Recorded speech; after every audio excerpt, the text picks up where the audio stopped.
향해 갑니다. 물론 여러분들이야 처음이자 마지막이겠지만 저는 꽤 오랜 기간 업무보고를 해왔는데 하여튼 오늘로서 주요 부처는 거의 끝나는 것 같습니다. 저만 기쁜 거죠? 여러분들은 별로 상관없고 외교가 얼마나 중요한지는 사실 뭐 굳이 설명이 필요하지 않을 겁니다. 특히 최근처럼 국제 질서가 급변하는 변동기에는 외교의 역할이 더 중요해지겠죠. 많이들 느끼겠지만 지금 국제 경제 질서조차도 사실 외교에 매우 많이 의존하는 것 같습니다. 그리고 또 안보 문제도 마찬가지죠. 제가 가끔씩 말씀드리는 것처럼 싸워서 이기는 것은 하수고 싸우지 않고 이기는 것은 그보다는 낫지만 그래도 상수라고 하기는 어렵다. 싸울 필요가 없는 상태를 만드는 게 진짜 안보다. 즉 평화가 가장 확실한 안보 정책인데 결국 이 평화조차도 가장 외교가 가장 크게 영향을 미치지 않나 싶습니다. 그리고 최근에 경제 분야의 국제 경쟁이 치열해지고 있는데 저는 외교가 결국은 경제 영토로 확장하는 데 큰 역할을 한다고 생각해요. 그리고 지금 계속 외교부가 잘 준비하고 있는 것 같은데 외교 제외 공간이 이 문화 진출, 경제 영토 확장의 교두보 그런 춘병 역할을 해줘야 되겠다는 생각을 합니다. 과거처럼 형식적인 업무 수행이 아니라 좀 더 적극적이고 능동적인 업무 수행을 통해서 대한민국의 영토를 확장한다. 대한민국의 운명을 우리가 어깨에 짊어지고 있다. 이렇게 생각해 주시면 좋겠어요. 외교 역할이 참으로 중요하다는 점은 특히 국가 위기 때마다 그게 보여지는 것 같습니다. 또 대한민국은 분단 국가에서 통일부의 역할이 또 매우 의미 있고 중요합니다. 남북 관계를 요새 제가 들여다보면 그런 느낌이 들어요. 진짜 원수가 된 것 같습니다. 과거에는 원수인 척 했던 것 같은데 요즘은 진짜 원수가 돼가는 것 같아요.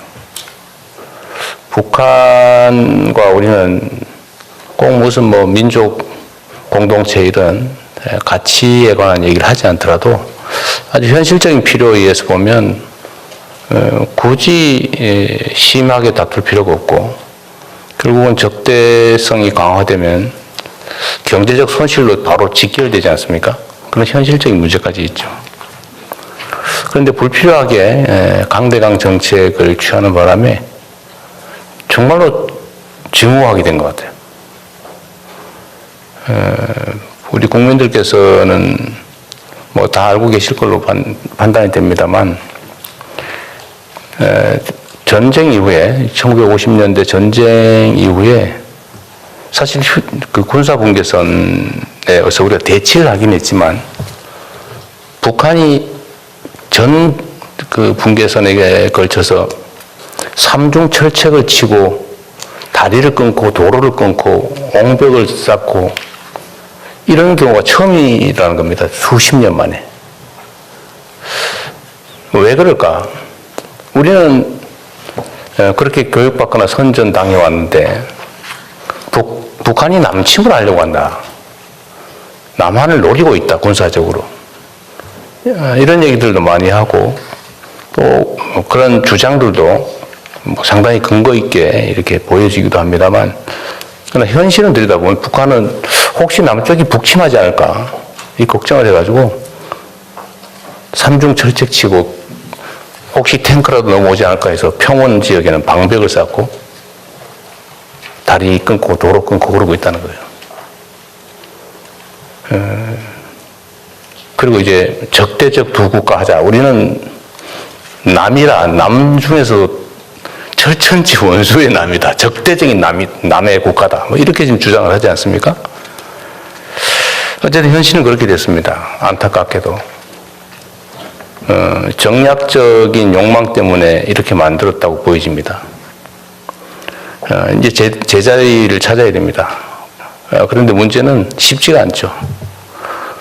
우리가 바늘구멍이라도 뚫어야 되겠다는 얘기를 제가 드린 것처럼 남북 간에 소통하고 또 대화하고 협력하고 공존 공영의 길을 가야 되는데 지금은 바늘구멍 하나도 여지가 없습니다. 뭐 북측의 전략일 수도 있겠지만 또 한편으로 보면 접촉 자체를 원천적으로 아직 거부하는 이런 상황을 우리 입장에서는 인내심을 가지고 개선해 나가야 될 겁니다. 쉽지가 않은 게 분명해요. 정말로 쉽지 않습니다. 일종의 업보라고 할 수도 있겠죠. 물론 뭐 이게 전략이었는지도 혹시 모르겠지만 이제 그 전략이었다면 그 전략도 바꿔야 되겠습니다. 인내심을 가지고 선제적으로 주도적으로 남북 간의 적대가 완화될 수 있도록 신뢰가 조금이라도 싹 틀 수 있도록 최선의 노력을 다해야 되지 않을까 싶고 그 역할은 역시 이제 통일부가 해야 될 역할이라고 생각이 됩니다. 오늘 세부적인 업무 보고 때도 얘기를 하겠지만 쉬운 일이 아니라는 건 분명한데 그렇다고 포기할 일도 아닌 것도 분명합니다. 네, 이상입니다. 다음은 부처별 업무 보고가 있겠습니다. 외교부 및 재외동포청 보고와 토의를 먼저 진행하겠습니다. 그 후 통일부 보고와 토의를 진행하겠습니다. 비공개 토의는 대통령님의 마무리 말씀 이후 행사 말미에 진행될 예정입니다. 먼저 외교부 장관이 보고하겠습니다. 네, 외교부 주요 업무에 대해 보고 드리겠습니다. 국민주권정부가 출범한 이후 지난 6개월간 외교부는 계엄으로 멈춰선 대한민국 외교를 조기에 정상화하기 위해 힘써 왔습니다.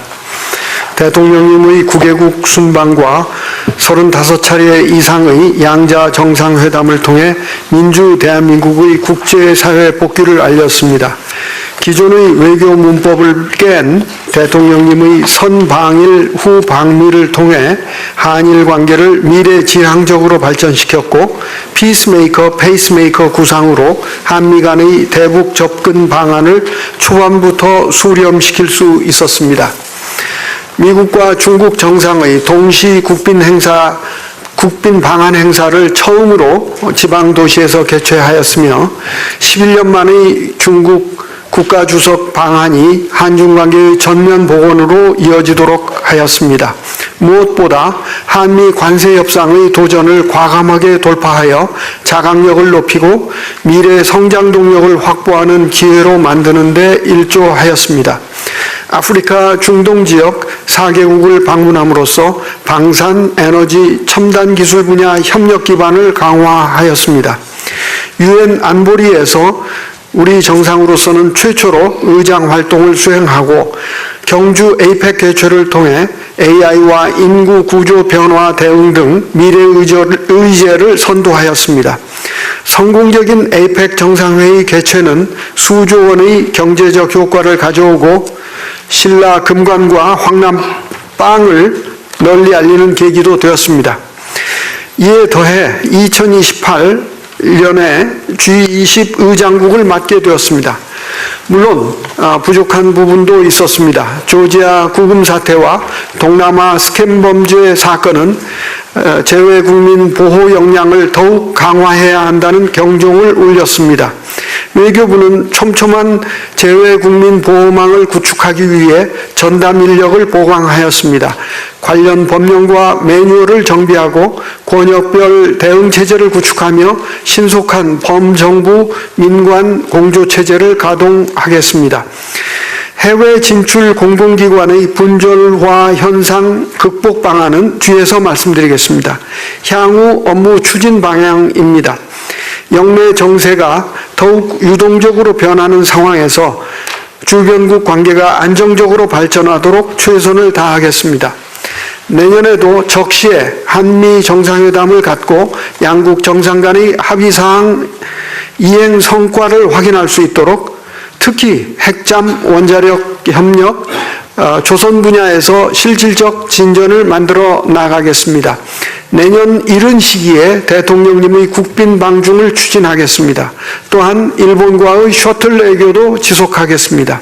한미일 협력을 지속해 나가면서 한중일 협력을 촉진하겠습니다. 러시아와도 필요한 소통을 계속하겠습니다. 본격적인 외교 다변화 차원에서 주요 거점 지역 외교에도 앞장서겠습니다. 내년도 정상외교 일정을 대폭 증대하고 내실 있는 성과를 거두도록 노력하겠습니다. 우리의 교역 3위 대상인 아세안은 물론 글로벌 사우스의 핵심 강국인 인도와 중남미 지역을 대상으로 대통령님의 순방을 추진하겠습니다. 중앙아시아 5개국과는 내년에 최초로 정상회의를 개최하고 G7을 포함한 주요 유럽, 인태, 그리고 중동 지역 국가들과도 정상외교를 통해 우리의 전략적 지평을 확대하겠습니다. 나아가 우리 경제 영토를 넓히기 위한 CPTPP 가입을 추진하고 일본과도 경제 협력을 심화할 수 있는 파트너십을 구축해 나가면서 태국, UAE, 이집트 등과 양자 경제협력 협정을 추진하겠습니다. 샤인 이니셔티브 이행을 통해 제2의 중동붐 조성에 기여하겠습니다. 한편 북한의 핵미사일 능력 고도화를 중단시키고 축소를 거쳐 폐기로 나아가는 단계적 접근 방안을 이행하기 위하여 외교적 노력을 강화해 나가겠습니다.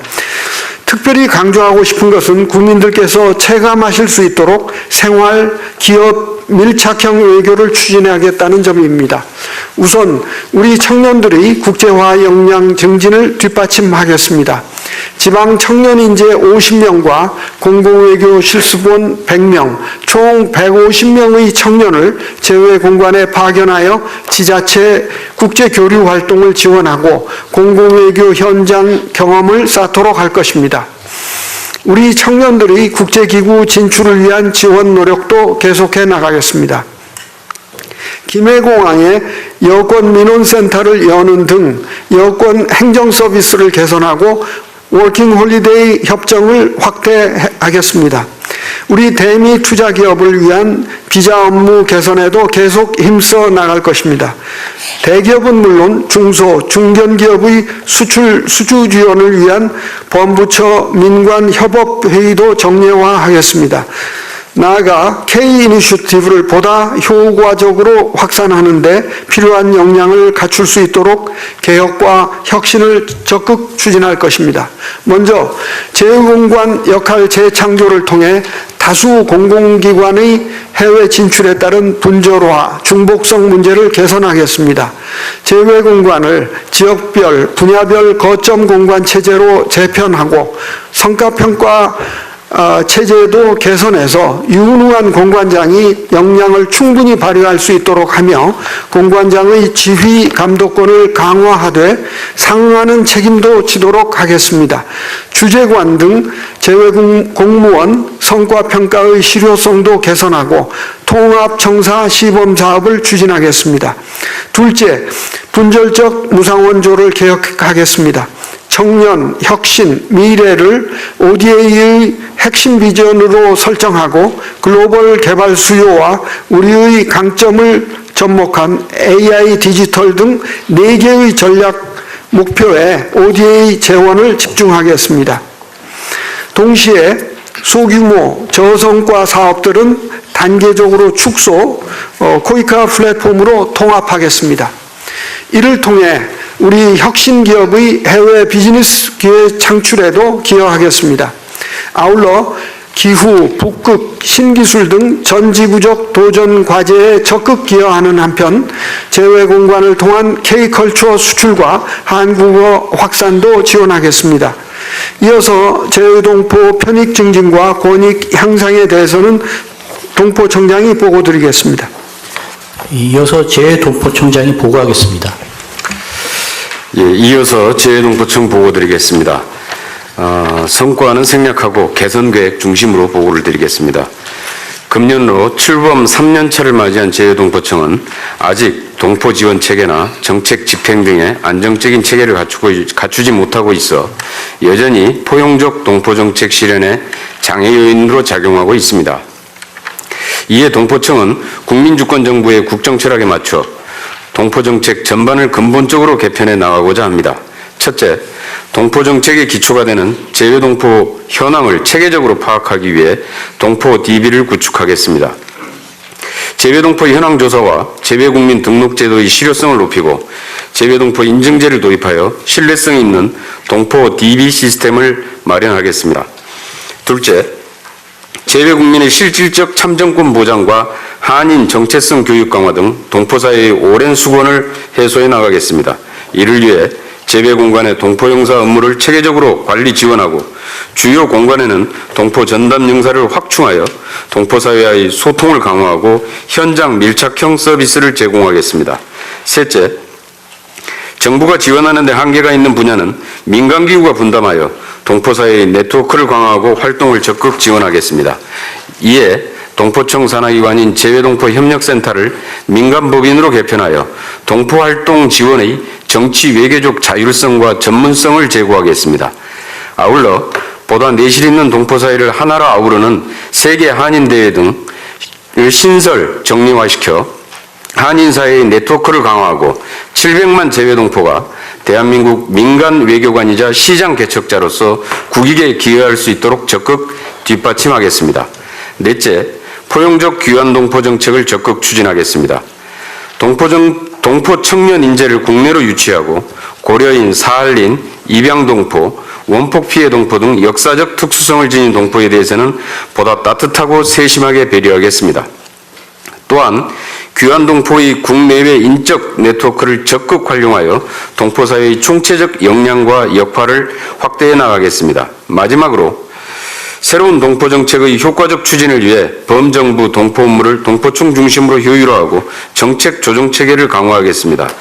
재외동포 자문위원단을 운영하여 재외동포가 정책의 발굴, 수립, 집행 과정에 직접 참여할 수 있는 구조를 갖추겠습니다.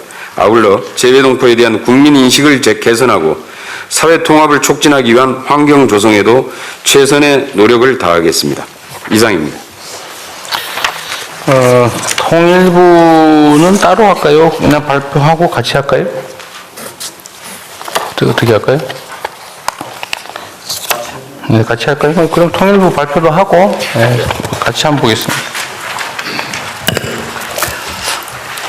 통일부 업무 보고 드리겠습니다. 2026년도 통일부의 목표는 한반도 평화 공존 원년 만들기입니다. 보고 드릴 순서는 성과, 상황, 대응 순입니다. 지난 6개월 성과로는 무엇보다도 적대와 대결 분위기를 180도 바꿔서 평온한 일상으로 전환한 것입니다. 싸울 필요가 없는 상태로의 입구에 들어섰다고 생각합니다. 이를 위해서 첫째, 평화공존 3원칙을 확립했습니다. 북한 체제를 존중하고 흡수 통일을 추구하지 않으며 적대 행위를 하지 않겠다 하는 약속을 확실히 했고, 선제적 평화 조치로 강대강의 악순환을 해소했습니다. 그리고 거의 파괴 일보전이었던 통일부의 조직과 기능을 복원했습니다. 앞으로 보완 사항은 한반도 문제 당사자로서 주도적 역할을 강화하는 것, 그리고 북한의 적대적 두 국가 관계 고착화를 방지하기 위해서 적대를 평화로 바꾸는 패러다임 전환을 집중하겠습니다. 통일 지향의 평화적 두 국가 관계 추진에 대해서는 압도적인 국민이 찬성 의사를 표했습니다. 이번 12월 달에 갤럽이 조사한 바에 따르면 통일지향 평화적 두 국가에 대한 국민 여론은 70%가 찬성을 했습니다. 11월 달에 대통령실이 통일지향을 빼고 평화적 두 국가 관계에 대한 여론을 물은 결과는 55%였었습니다. 통일부의 판단으로는 다음입니다. 2026년 4월 트럼프 대통령이 베이징을 방문할 때까지 이 4개월이 한반도 정세를 가를 분수령 관건적 시기라고 판단하고 있습니다. 트럼프 대통령은 이미 에이펙 계기의 한미 정상회담을 통해 과정에서 한반도는 공식적으로 전쟁 상태다 이렇게 핵심을 꿰뚫는 언급을 한 바 있습니다. 북핵 문제를 포함한 한반도 문제의 핵심은 뿌리 깊은 북미 적대 관계가 본질입니다. 그리고 북측은 김정은 위원장이 지난 9월 최고인민회의에서 비핵화를 털어버리고 평화 공존을 바란다면 미국과 마주서지 못할 이유가 없다라고 언명한 바 있습니다. 한반도의 평화 공존 원년을 만들기 위해서 내년 4월까지 무엇을 어떻게 해야 할 것인가 하는 고민이 큽니다. 비공개 토의 시간에 내용을 말씀드리도록 하겠습니다. 다음은 대응 전략입니다. 만 7년간 지속된 남북관계 단절의 벽에 대통령님께서 절절한 심정을 표현하신 바늘구멍을 뚫기 위한 노력을 집중하겠습니다. 선제적, 실천적 평화 만들기 조치를 과감하게 추진하겠습니다. 남북 간 다자 간 교류 협력을 뒷받침하기 위한 제재 완화를 협의하고 추진하겠습니다. 북한에 대한 제재가 강화될 필요가 있다는 일각의 주장이 있습니다만 현실적으로 대북 제재는 실효성을 상실했습니다. 대외 무역의 90%를 차지하고 있는 중국과의 뒷마당이 뚫려 있는 상황이고, 그리고 대북 제재는 가장 적대적인 조치로 북은 인식합니다.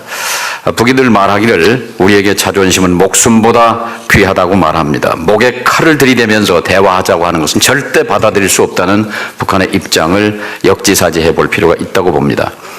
두 번째, 선민후관 및 다자 협력을 통한 다각적인 관계 개선을 모색하고 한반도 평화 특사 가동 등 페이스메이커 역할을 적극 시동할 필요가 있습니다.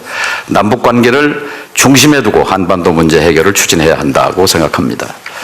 다음입니다.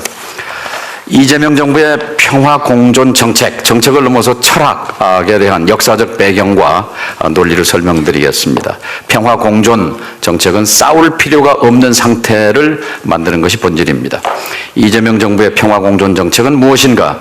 안중근 의사의 동양 평화론에 그 뿌리가 있습니다. 이미 이재명 대통령께서는 2년 전에 이렇게 언명하셨습니다. 어느 때보다 안중근 의사가 목 놓아 외친 동양 평화의 꿈이 절실히 필요한 때입니다. 내 운명을 내 손으로 결정하지 못한 채 외세에 끌려다니는 한 평화도 번영도 이룰 수 없기 때문입니다. 1909년 이토 히로부미를 저격한 뒤에 리순 감옥에서 안중근 의사께서는 동양 평화 사상을 집필하셨습니다. 한중일 3국 간의 공동은행, 공동화폐, 교육 그리고 군대 등 선구적인 동북아 경제안보 평화 구상을 하셨던 것입니다. 이것이 이재명 정부의 평화 공존 정책의 뿌리입니다. 두 번째, 노태우 정부 91년 남북 기본 합의서 이래 역대 정부의 35년 동안 지속해온 평화 공존 정책을 계승하는 것입니다. 세 번째, 대외 전략 전술로서 레닌과 주울레의 평화 공존과는 다릅니다.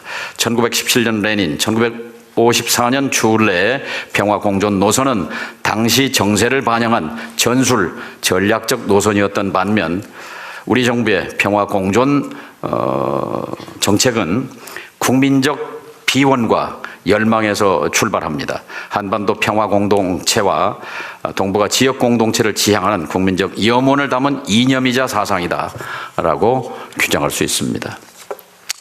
이를 위해서 중점 추진 과제입니다. 첫째, 북미 대화, 남북 대화 재개와 평화 공존 제도화입니다. 한미 공조와 주변국 협력을 통해서 북미 대화를 적극 추동해야 합니다. 우리 정부의 한반도 평화 특사 임명과 우크라이나 전쟁에 투입했던 쿠슈너 위트코프 특사처럼 미국의 대북 특별대표 지명이 필요하다고 봅니다. 중국, 일본, 러시아와의 적극적이고 전략적인 소통으로 대화 국면을 조성해야 합니다. 북한을 움직일 수 있는 한반도 평화 보따리를 마련하겠습니다. 두 번째, 선제적 실천적 평화 조치로 남북 대화를 재개를 추진하겠습니다. 일관되게 평화 공존 메시지를 발신하고 긴장 완화 신뢰 구축 조치를 계속하겠습니다.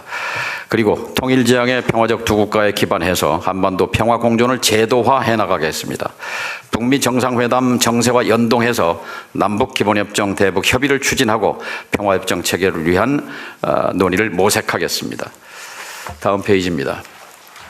새로운 교류 협력을 위한 창의적 접근입니다. 첫째, 서울 베이징 고속철도 건설 구상입니다. 이미 2018년 리커창 문재인 정상회담에서 리커창 총리가 중국 측이 먼저 제의했던 사항입니다. 중국으로 보면 1대1로의 확장이라는 의미와 동북 삼성의 경제 활성화의 측면이 있습니다. 또 북은 2018년 남북 정상회담 국면에서 고속철도 건설에 대한 희망을 피력한 바 있습니다. 따라서 중국의 적극적인 중재로 서울 베이징 고속철도 건설이 대형 프로젝트로 추진될 수 있다는 보고를 드립니다. 두 번째, 국제 원산 갈마 평화 관광 추진입니다. 원산 갈마에는 호텔이 만실이 지어져 있습니다. 금강산의 호텔이 600실인데 비하면 16배 규모가 넘습니다. 김정은 위원장이 말하기를 국력을 동원한 인민의 수건 사업이었습니다. 그런데 현재는 사실은 개점 휴업 상태라고 할 수 있습니다. 이것을 추진할 때는 남쪽의 관광객을 염두에 두었으리라고 생각합니다. 올해 1단계로 제외동포, 제3국 국적을 가진 제외동포들의 개별 관광을 적극 추진하고 카나다, 뉴질랜드, 호주, 일본, 유럽 등 동포들의 관광입니다. 두 번째, 남북 중의 환승 관광입니다. 원산 갈마를 방문한 중국 관광객이 속초로 들어와서 서울로 오는 방법, 또 서울에 온 수백만 중국 관광객이 속초에서 원산을 가는 방법, 이렇게 해서 중국이 적극적으로 중재 협력하면 가능한 시나리오라고 생각합니다. 3단계로 우리 국민이 갈 수 있는 것이 3단계라고 볼 수 있습니다. 그리고 신평화 교역 시스템을 구축하겠습니다. 북쪽이 갖고 있는 광물과 희토류들을 수출하고 그것에 대한 대금을 에스크로 자금 중개 계좌에 넣어서 국제사회가 블록체인으로 투명하게 들여다본 상태에서 이란, 이라크 제재 하에서 인도 협력 물자를 공급받았던 것처럼 북이 필요로 하는 민생 물자, 보건, 의료 등등의 물자를 수입할 수 있는 그런 시스템을 추진해 보도록 하겠습니다. 다음입니다. 새로운 교류 협력을 위한 창의적 접근으로 첫 번째, 보건, 의료 협력 보따리를 만들겠습니다. 북은 2025년을 보건혁명 원년으로 선포하고 평양종합병원 준공, 그리고 강동군의 병원 준공 등 대대적으로 병원 현대화에 나서고 있습니다. 대규모 보건 의료 협력 보따리를 만들어서 남북 대화 국면이 진행되게 되면 이것을 적극 추진하도록 하겠습니다. 감염병 대응에 대한 국제 협의체도 추진하겠습니다. 예를 들면 중국에서 발생한 아프리카 돼지 열병이 압록강을 건너 북에 왔다가 강화도로 전파된 그런 사례도 있습니다. 두 번째, 남북 탄소 중립 다자간 협력 체계를 추진하겠습니다. 2018년도에 양묘장 사업을 하던 것이 중단된 이래 지금 중지 상태입니다. 세 번째, 위성 기반 한반도 재난 공조 협력입니다. 현장 접근이 제약된 자연재해, 홍수, 산불 등에 대한 신속 대응을 위해서 위성 기반 재난 공조 체계를 구축하겠습니다. 또 하나, 개성공단 금강산 관광 관련해서 남북 대화, 북미 대화 재개시 신속하게 추진토록 하겠습니다. 이 점과 관련해서는 2019년 1월 1일 당시는 2018년 9.19 정상회담 석 달 뒤입니다. 김정은 위원장이 신년사를 통해서 일체의 조건 없이, 일체의 대가 없이 개성공단과 금강산을 재개하자고 한 제안을 했을 때 여기에 호응하지 못한 것은 대단한 실책이라고 생각합니다. 다음입니다. 접경지역 평화 구축과 민생경제 활성화입니다. 접경지역을 평화경제와 평화관광의 거점으로 전환하겠습니다. 비무장지대 평화적 이용입니다. 안보실 차장과 추기경도 출입이 불어드는 것이 현실입니다. 노태우 대통령, 김영삼, 박근혜, 문재인 대통령 등 네 분의 역대 대통령이 유엔 총회 연설을 통해서 DMZ의 평화공원 조성을 공언했지만 실제로 이행된 내용은 없습니다. DMZ의 비군사적 평화적 이용에 관한 법 제정을 추진을 지원하겠습니다. 동시에 평화의 길 DMZ 구간이 있습니다. 민통선을 연결하는 평화의 길이 있는데 파주 철원 고성에 DMZ를 들어가는 구간이 24년 작년 4월 중단됐습니다. 재개방을 추진하겠습니다. 평화경제 특구를 조성하겠습니다. 내년과 내후년 평화경제 특구 4군데를 지정해서 남북 협력기금을 통해 지원하는 그런 방안을 추진하겠습니다. 다음 페이지입니다. 분단 고통 해소와 인도적 현안 해결입니다.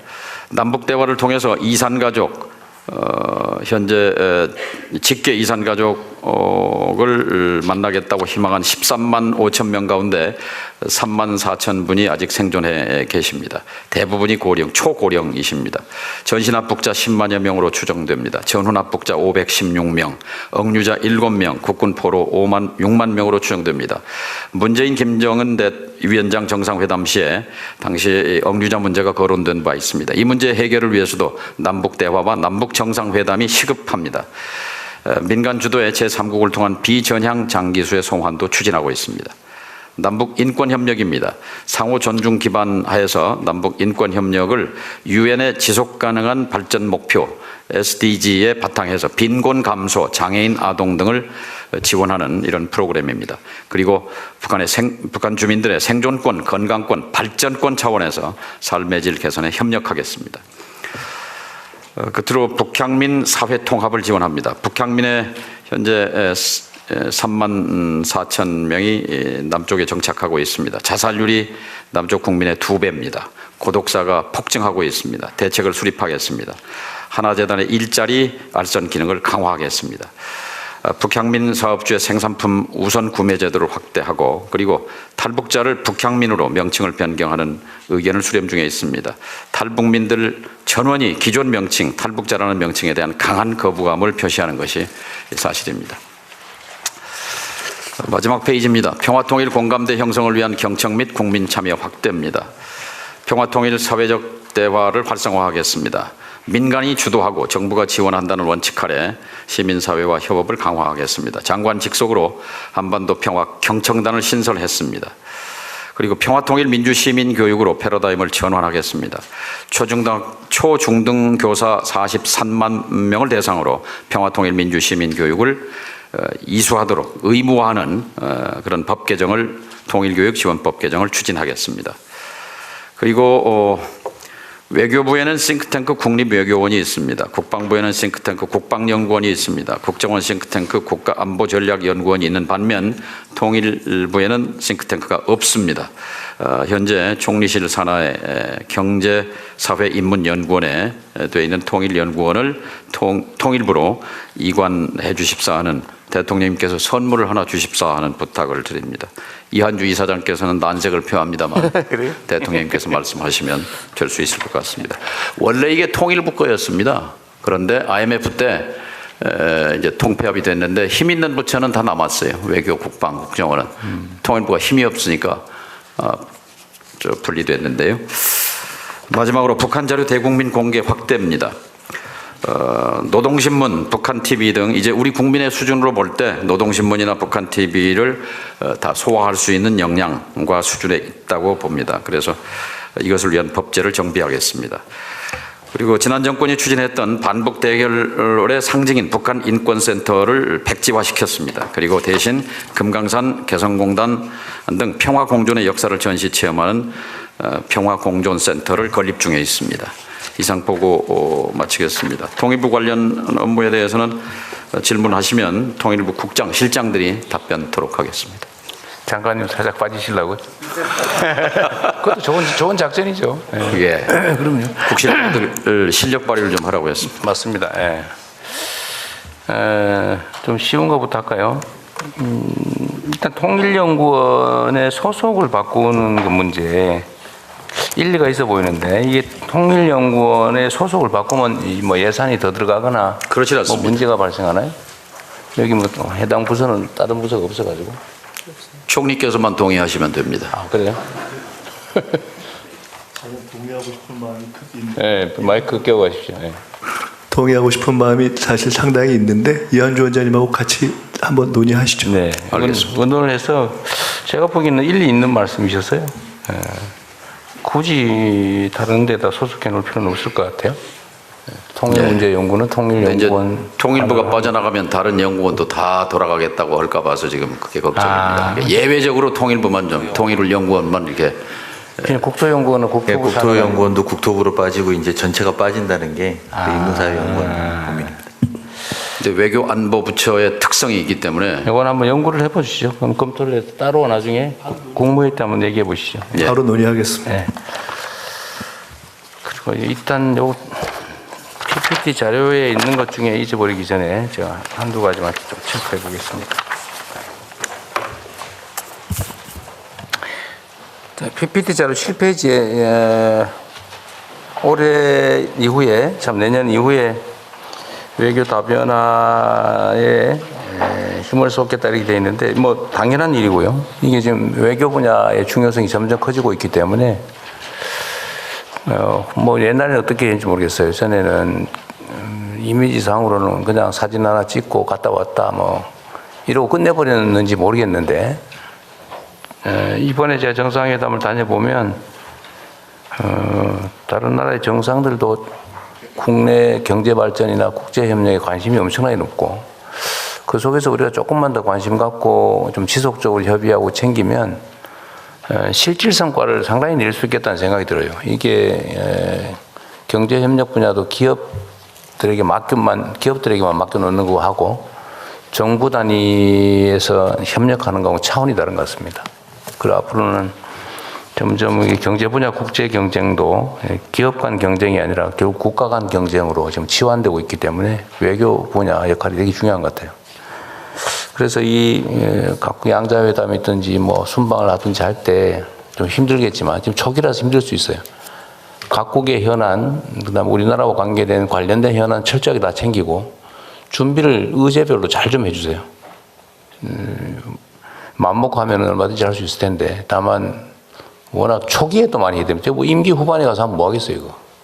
물론 필요하긴 하지만 가급적이면 초반에 집중해가지고 좀 힘들더라도 준비를 철저히 해서 실제 성과를 좀 임기 안에 조금이라도 낼 수 있게 했으면 좋겠어요. 네. 그 초반 준비하는 데부터 네. 타스크포스를 구성하고 관계부처와 네. 협업을 해서 이슈를 찾아내고 그 다음에 정상회담 끝나고 나면은 그 점검 사후 관리도 체제 잘하고, 그렇게 예. 하겠습니다. 그래서 쉽지는 않을 텐데, 뭐 인력 역량에 문제가 있을지 모르겠지만 어쨌든 꼭 그렇게 좀 철저하게 준비해 주시기 바랍니다. 그 다음에 이것도 그냥 요 발표 도중에 제가 얼핏 떠오른 건데, 우리나라가 제외 공간 숫자는 다른 나라에 비해서 압도적으로 많고, 그런데 이 외교부 예산 인력은 다른 나라보다 한 절반밖에 안 된다고.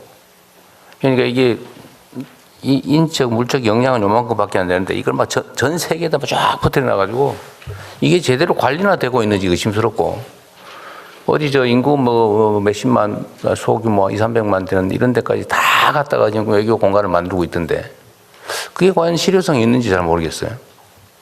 이미 그렇게 정했더라도 필요하면 몇 군데는 아까 여기 지금 여기 한 개 저기 한 개 쭉 펼쳐놨는데 거기 직원 몇 명 보내가지고 하는 게 그 효과가 있는지 모르겠는데, 차라리 그런 것들은 거점 공간으로 관리하는 게 아니라 하나 모으는 게 맞지 않나, 그 생각이 드는데 그건 좀 어떠세요? 너무 많이 퍼뜨려 놓은 것 같아요. 그렇습니다. 그런데 이제 거점 공간화 하려고 합니다. 그런데 꼭 대사를 보내야 되느냐, 그냥 대사 대리 체제로라도 유지를 해야 되느냐, 그건 좀 나라마다 특성이 있고, 네. 또 어떤 것이냐면은 우리 기업들은 그 외화 번다고 다 나가 있는데, 험지라도 나가 있는데 공관은 없느냐, 이런 얘기도 있습니다. 그렇기 때문에 그것은 거점 공관화하고 실제로 분관이라든지 네. 대사 대리 체제라든지 그렇게 탄력적으로 좀 일단 시작하려고. 그거는 실효적으로 그렇게 재배치하는 건 맞는데, 제가 그냥 넘겨짚거나 주변에서 들은 얘기로는 이 투표권 때문에 조그마한 나라들도 몇십만 되고 이런 데도 막 공간 비슷한 걸 막 만들겠다고 약속해버리고 실제로 그렇게 추진하고 있는 것 같아요. 거기다 직원 한두 명 보내고 사무실 없고 그래서 운영이 되겠습니까, 그게? 제가 말씀드린 건 그런 거예요. 네, 그 잘 챙겨서 네. 그런 것은 뭐 약속을 한 것은 좀 늦추다든지 네. 현명한 방법으로 네. 개선하겠습니다. 약속, 물론 뭐 약속은 지켜야 되긴 한데 그것도 너무 무리한 약속을 했으면 나중에 뭐 다른 방식으로 차라리 ODA 지원을 해주든지 하고 그건 공간 안 하는 게 낫지. 그거 더 실효성도 없이 사무실 내고 직원 2-3명 놓고 그 유지관리비가 얼마나 드는데 차라리 그 돈을 지원하는 게 낫지요. 네. 이런 게 대표적인 방만이죠. 방만한 조직 방만의 대표적 사례 같습니다. 그래서 잘 챙겨보십시오. 네, 그렇게 하겠습니다. 네, 그것도 뭐 형식적 성과로 한 것 같은데요. 그 다음에 ODA 전략적 ODA 추진의 핵심 비전이 청년 혁신 미래 이렇게 됐는데 뭐 이건 다 맞는 말이죠. 그런데 전에 우리가 주로 얘기한 문화 진출, 기업 경제 진출 교두보화가 핵심인데 지금 사실은 그건 어디 갔을까요? 녹아 있는데요. 누가 있지? 그러니까. 네, 그 문제는 그 ODA 세계 담론이 자국 기업을 진출, 그래서 지금 숨겨놓은 것입니다. 네, 대외적 네, 알겠습니다. 그러나 어쨌든 우리 내부적으로 핵심은 문화 진출, 그죠? 그렇습니다. 그 K 이니셔티브, 네. 그 한국을 브랜드화하는 것. 네, 그게 핵심이죠. 네, 그렇습니다. 이제 문화 진출, 또 경제 영토 확장의 교두보. 네. 요즘 오는 명확하게 하는데 대외적으로는 좀 그렇다는 네. 거군요. 네, 알겠습니다. 코이카 플랫폼화는 좋은 아이디어인 것 같네요. 이제 원래 원칙 당연히 그러한데 국제협력기관에서 당연히 대외 경제 원조 사업, 대외 원조 사업을 관할하는 게 맞는데 지금 대외 원조 사업 이게 숫자가 몇 개쯤 돼요? 43개인가 46개의 공공기관들이 다 하고 있습니다. 각 부처들도 따로따로 하고 기관들도 여러 군데 나눠져 있고 지방 정부도 하고 있고. 가지수로 따지면 한 3천 몇백 개인가 4천 몇백 개인가 그러죠. 네. 예. 제가 그 어떤 종류가 있나 보다가 지쳐가지고 못 봤어요. 더 이상. 네. 너무 많고 난삽하고 좀 그런 것 같아요. 정리를 좀 체계적으로 관리할 필요는 있습니다. 그죠? 네. 그건 뭐 총리실이 하기로 했다니까 됐을 것 같고요. 자, 준비된 서면 자료 내용 좀 잠깐 같이 보겠습니다.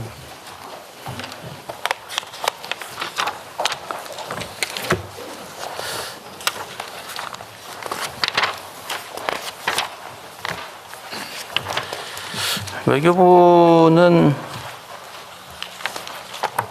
업무 처리나 이런 것들이 특히 무리 없이 하는 게 전문인 기관이어서 그런지 제가 좀 책을 잡아 보랬더니 책 잡을 게 별로 없어서 아쉽습니다. 지금 캄보디아 초국가 범죄 보이스피싱 관련해서는 코리아 전담반도 만들고 한중 초국가 스캔 범죄 협력 체제도 만들고 해서 상당한 성과가 있는 것 같아요.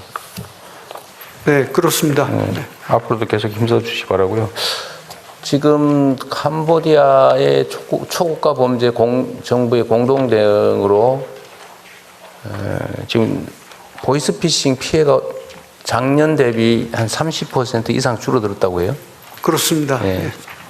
피해 신고도 그 정도 줄어들고 네. 피해액도 줄어들고 건수도 줄어들었다고 합니다. 네, 이제는 이제 풍선 효과로 다른 나라에서 또 그런 일이 네. 있을 가능성에 대비해서 철저히 사전에 막도록 하겠습니다.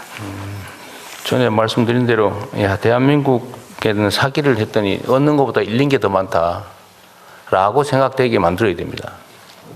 그 사람들도 경제 활동을 하는 거기 때문에 경제적으로 손해다 싶으면 안 하거든요. 그래서 확산에도 적극적으로 대응하고 하여튼 지금도 피해 규모가 예전에 적은 게 아니기 때문에 계속 강력 대응을 좀 외교부 주관으로 잘해 주시고요. 어떤 국정원도 상당히 역할을 좀 하고 있는 것 같고. 네, 함께 협업하고 있습니다. 네.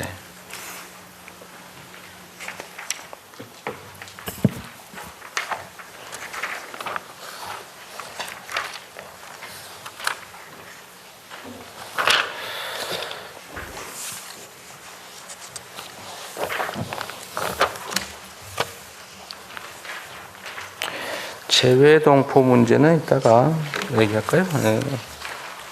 이따가 한꺼번에 얘기하죠. 재외동포 문제는.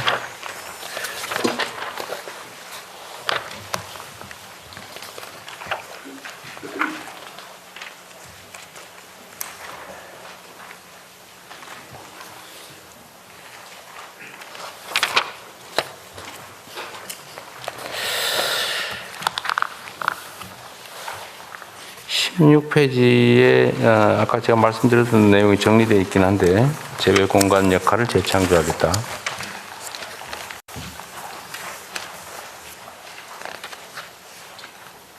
팀 코리아 채용력 체제를 구축하고 K 이니셔티브 협의체를 구성해서 운영하겠다고 되어 있죠. 네. 통합청사도 만들어서 가급적이면 집중해서 함께 활동하겠다 그런 얘기죠. 네. 근데 이 제외 공간이 보통 통상 규모가 얼마나 돼요? 예를 들면 다른 기관이 파견된 인원까지 다 합쳐서? 미국 같으면 얼마 정도? 그거 제일 많겠죠. 미국이요. 미국 대사 100명이 채 안 됩니다. 약간 100명. 대사관에? 예. 거기 무슨 무관이니 무슨 다른 기관 다 합해서, 합쳐서? 예. 다른 나라 같으면 얼마 정도 돼요? 미국은 참조할 수가 없는. 아니. 예. 미국에 가 있는 일본의 대사관 직원 뭐 이런 대충 이렇게 비교를 하면 대개 비슷한 것과. 우리하고 국력이 비슷한 네. 나라들은 우리보다 한 1.5배? 1.5배 정도? 네. 우리 예를 들어 주미대사관 옆에 건물이 주 1대사관인데 우리보다 한 1.5배 그 정도 규모입니다. 근데 일본 저 인구 규모나 이런 게 한 우리보다 1.5배 이상 되니까 그건 비교하면 우리 규모가 적정하다는 얘기가 돼버렸는데. 근데 이제 우리보다 작은 네덜란드 같은 나라가 우리보다 큰 외교부를 가지고 있습니다. 그래도 우리가 그렇게 많은 건 아닌 것 같아요. 그런데 또 한편으로는 이런 게 있는 것 같습니다. 그 과연 가서 필요한 일을 충분히 하고 있냐에 대해서 국민적 의구심이 꽤 있거든요. 그걸 어떻게 해결하죠? 네, 제가 전에도 한번 말씀 따로 드린 적이 있는데 외교관들은 제외 공간에 나가가지고 거기가 자기의 정말 기량을 펼칠 수 있는 일터다고 생각하고 열심히 일을 해서 잘하면은 과장으로 본부 들어오고 그 다음에 조금 그 윗직급은 국장으로 들어오고 공관장은 잘하면은 1급으로 들어오고 그래서 정말 열심히 합니다. 물론 다 전원 그럴 수는 없습니다만은 외교관들은 제외 공관이 자신의 진정한 일터다라고 느끼고 일을 하고 있다는 점을 말씀드립니다. 외교부 직원들 중에 국내에 있는 직원하고 외국에 나가 있는 직원하고 비율은 어떻게 돼요? 저희가 뭐 아는 분 어떻고 뭐 담당 국장이 얘기하셔도 됩니다. 네, 조재홍 외교부 인사기획관입니다. 저희 외교부 직원은 전체적으로 2,500명 정도 되고요. 해외 공간에 있는 직원은 1,500명. 그리고 국내 우리 국립 외교원을 포함해서 국내에 근무하는 직원은 한 1,000명 정도 됩니다. 국립 외교원은 몇 명이에요? 국립 외교원이 100명 정도 됩니다. 100명? 예. 그러니까 제외 공간이 주된 근무처군요. 그렇습니다. 약간의 국민적 오해도 조금 풀어진 것 같아요. 네, 감사합니다. 네, 주로 문제는 그러면 정무적으로 임명되는 직원들이 문제군요.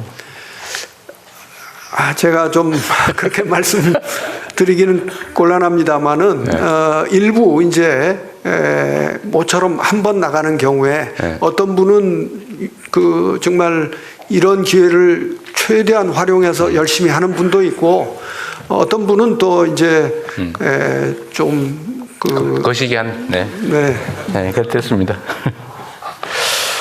그래서 이제 공관장에 힘을 실어 주시고 공관장이 성과 평가도 하고 잘 안 하면은 외교부 직원이 아니라 하더라도 평가를 해서 잘못하면은 본부에 나중에 들어갈 때 곤란하겠다라든지 또는 그 대사관 아니라 하더라도 다른 공공기관의 경우도 그 평가를 받아서 그것이 반영되도록 하는 것이 바람직하다고 생각합니다. 외교부 그러니까 대사관이나 영사관에 와 있는 인력 중에서 외교부 직원이 아닌 타 부처 직원들이 포상 비슷한 의미로 와 있는 경우들도 꽤 있죠. 이번에 저 외교부 어디 제외 공간 나가서 한 1년 푹 쉬었다 와야 되겠다. 가는 김에 애들 학교라도 좀 보내야 되겠다. 이런 사람도 꽤 있죠. 그 꽤 있다는 거예요. 다 그렇다는 건 아니고. 주재관 선발 제도가 있습니다. 그래서 그 제도를 거쳐서 엄격하게 선발하기 때문에 이론상으로는 없어야 되는데 그런 선발 제도를 악용해 가지고 중국 같은데 예를 들어 주재관만 3번째 하는 사람이 나타났었습니다. 이런 경우가 있기는 3번 있습니다. 하면 몇 년이에요? 3년입니다. 마찬가지로. 3년씩? 네. 3번이면 9년 동안 똑같은 사람이 반복적으로 되더라. 다른 그러니까 식약처 주재관 하다가 보건복지부 주재관 하다가 농림부 주재관 하다가 이렇게 한 경우가 있었습니다. 시험으로 선발을 하니까. 그렇습니다. 그런 일이 벌어지더라고요, 오히려. 어쨌든 그런 구체적 그 부작용도 있을 텐데 그런 거는 뭐 행정적으로 잘 조정을 하는 게 또 장관께서 하실 일인 것 같습니다. 네, 그래서 그 제휴공간 재창조 방안에 주재관 선발부터 평가까지 다 집어넣도록 하겠습니다. 네. 알겠습니다. 그 국제협력단 코이카죠, 이게? 어디 누가 나오셨어요? 그래요. 아까 내가 한번 물어봤는데 정확하게 지금 원조 사업이 몇 개예요? 몇 개 나라에 몇 개입니까? 지금 저희가 그 국별 협력 사업의 경우에는 그 92개국에 450개에서 500개 사이 하고 있습니다. 몇 개냐고요? 아까 얘기했잖아요. 3천 몇백 개인가 그렇다고. 아까 지금 말씀하시는 아니, 거하고. 아닙니다. 지금 ODA 사업이 41개 부처가 1639개 사업을 지금 하고 있습니다. 동종의 여러 개 사업도. 예, ODA 전체를 했을 때 41개 부처가 1639개 사업을 하고 있고 1649개 사업이라고 하는 게 1649종류의 사업인지 내가 알기로는 시어보니까 3천 몇백 개인가 종류 아니고 그렇던데. 개수입니다. 개수로. 예. 프로젝트 개수. 여러 개가 있을 수가 네. 있기 때문에 이 나라에 A 형식의 프로젝트가 두세 개가 있을 수도 있잖아요. 예, 그것도 3개를 다 쉬어야지. 예, 다 세서입니다. 예. 다 세는데 1600개밖에 안 된다고? 1639개입니다. 이상한데? 개발국장 이교 답변 드리겠습니다. 네. 지금 1600건은 무상원조에 한해서 말씀드리는 거고요. 네. 다자협력하고 유상협력까지 포함하면 더 많이 있을 수 있습니다. 코이카는 그중에 일부를 수행하고 있습니다. 무상원조 예산 중에 코이카의 비중이 37%였습니다. 지금 말씀하신 거는 코이카가 직할하고 있는 것만 그렇다는 거군요. 그러니까 지금 제가 450개에서 그건 이제 예산의 규모에 따라 조금씩 달라지는데요. 다른 부처가 하는 건 모르겠다. 예, 근데 일단 타 부처까지 하는 무상원조를 합치면 1639개가 된다는 말씀입니다. 코이카 500개, 무상원조 1600개, 나머지 하면 한 4천. 유상원조까지 하는 코이카가 하고 있는 무상원조 사업만 몇 개라고요? 지금 국별협력 사업이라고 있습니다. 그 정부 대 정부 사업으로 지원해 주는 게 그게 제가 기억으로 470개 정도 됩니다. 코이카가 하고 있는 사업은 형식을 가리지 말고 총 몇 개쯤 돼요? 뭐 자꾸 분류를 하는 것 같은데 그거 말고 그냥 코이카가 하고 있는 대외 원조 사업이 몇 개나 되냐? 그러니까 저희가 이제 제일 중요한 게 이제 국별협력 사업이기 때문에 말씀을 드린 것이고요. 그 외에 저희가 하는 사업 중에는 이제 해외 공무원들, 개도부의 공무원들을 초청해서 연수 사업을 하는 뭐 그것도 사업이잖아요. 예, 그 사업입니다. 그것도 한 230몇 개 됩니다. 200여 개가 되고 그다음에 우리 개발 인력들, 우리 청년 인재들을 해외 파견하는 봉사단이라든가. 뭐 그것도 사업이잖아요. 예, 그것도 사업입니다. 근데 그런 거 다 해서. 어휴, 그거는 아니요, 저기 단위가 있을 거 아니에요. 그러니까 인원 기준으로 하면은 인원수 말고 단위 사업이 있잖아요. 단위 사업을 예를 들면 5명을 파견하든 15명을 파견하든 그건 하나의 사업이잖아요. 예, 그거는 그 사업이 단위가 다 있지. 그런 게 몇 개나 되냐고 제가 물어보잖아요. 그 정도까지 제가 기억을 못 하고 있습니다. 아니 그 실무 누가 안 왔어요? 이사장님 오신 거예요? 아닙니다. 저희 상임 이사들이 와 있는데 그것까지 파악이 대충 몇 개쯤 돼요. 내가 지금 기억에 그 3천 몇백 개인가 그런데 그건 유상 지원 사업까지 합쳐서 그런가요? 예, 그렇게 판단하고 있습니다. 누구세요? 저 개발협력국장 이규라고 합니다. 3천 몇백 개 이르는 거는 네. 저희가 양자 사업 플러스 다자 협력 사업, 다자성 양자 사업, 유상 협력 사업 다 포함해서 그렇습니다. 이해는 하겠고, 근데 뭐, 양자 협력, 다자 협력 사업 그런 게 몇 개나 되겠어요? 하여튼, 코이카가 하고 있는, 관할하고 있는 단위 사업은 몇 개쯤 될까요? 제가 이거 숫자를 뭐, 끝자리 수까지 맞추라는 게 아니고, 감을 잡아보려고 하는 거예요. 너무 많아서 실 수가 없을 정도더라, 그 얘기입니다, 쉽게 말하면. 개발협력국장 이규 말씀드리겠습니다. 지금 현재 저 말씀드린 거 코이카가 네. 2025년 기준으로 보면 372건인데 봉사단 사업을 하나로 치고 연수 사업들을 일부 묶으면 지금 한 372건으로 한 400건 정도 되는 걸로 파악되고 있습니다. 그래요? 근데 그거 400건이라고 하는 거는 예를 들면 A 국가의 똑같은 종류의 사업을 이 지역, 저 지역에서 나눠서 하는 경우는 몇 개로 치는 거예요? 그건 여러 개로 치는 거예요? 하나로 치는 거예요? 개발협력국장 이규 말씀드리겠습니다. 코이카의 경우에는 한 나라에 같은 분야 사업을 하고 있지 않고요. 보건사업, 농업, 국별협력 전략상의 중점 분야가 있습니다. 네. 그래서 그 분야에서 사업을 만들어서 하고 있고, 다만 아까 말씀드렸듯이 사업이 1개 부처가 나가 있기 때문에 한 나라에 보건사업이 여러 개 있을 수 있고 농업협력사업이 또 여러 개가 있을 수 있습니다.